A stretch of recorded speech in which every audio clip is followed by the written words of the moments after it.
तो दोस्तों इस समय अमेरिका और रशिया के अंदर एक बड़ी भसड़ मच गई है, जिसके बाद भारत के ऊपर आरोप लगने लगे हैं कि भारत एक बड़ा परीक्षण कर सकता है। दरअसल रशिया ने अभी हाल ही में यह फैसला लिया है कि वह परमाणु अप्रसार संधि CTBT से बाहर हो जाएगा, जिसके बाद अमेरिका और पश्चिमी देशों में खलबली मच गई है, क्योंकि CTBT को 1996 के अंदर स्थापित किया गया था और इस पर ऑफिशियली तौर पर रशिया, ब्रिटेन और फ्रांस ने हस्ताक्षर किए थे और इसकी पुष्टि भी करी थी। अमेरिका, चीन और इजराइल ने इस पर साइन तो किए हैं, परंतु इसकी पुष्टि नहीं की है, जबकि भारत, पाकिस्तान और नॉर्थ कोरिया ने ना तो इस संधि में शामिल होने की पुष्टि की है और ना ही इस संधि पर हस्ताक्षर किए हैं। अब इसको लेकर अभी रशिया का यह दावा है कि अमेरिका ने इस संधि पर साइन तो कर दिए थे, परंतु हमें अब लग रहा है कि अमेरिका हमें धोखा देगा और अमेरिका जब तक CTBT में शामिल होने की पुष्टि नहीं करेगा, हम CTBT में शामिल नहीं रहेंगे। अब इतनी बड़ी भसड़ के बाद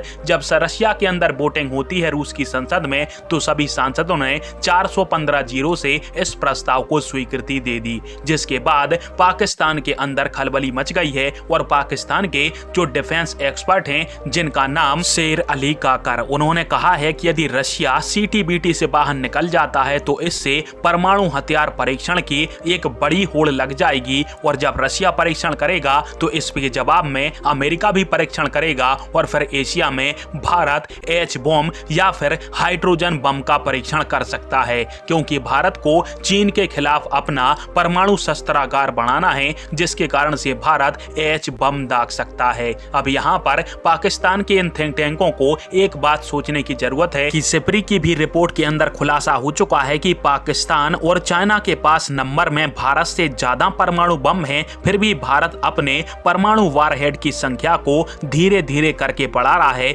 जबकि जो पाकिस्तान और चीन हैं दोनों ही अपने परमाणु बमों की संख्या को लगातार बढ़ा रहे हैं। यानी भारत यहां पर शांति से काम ले रहा है, तो भारत को ऐसी अभी कौन सी आवश्यकता आन पड़ेगी कि भारत परमाणु बम को छोड़कर हाइड्रोजन बम का परीक्षण करे। और इसी कारण से पाकिस्तानी डिफेंस एक्सपर्टों को भारत के ऊपर ऐसे अनाप शनाप आरोप लगाने से पहले 100 बार सोचना चाहिए। नमस्कार, धन्यवाद, जय हिंद, वंदे मातरम।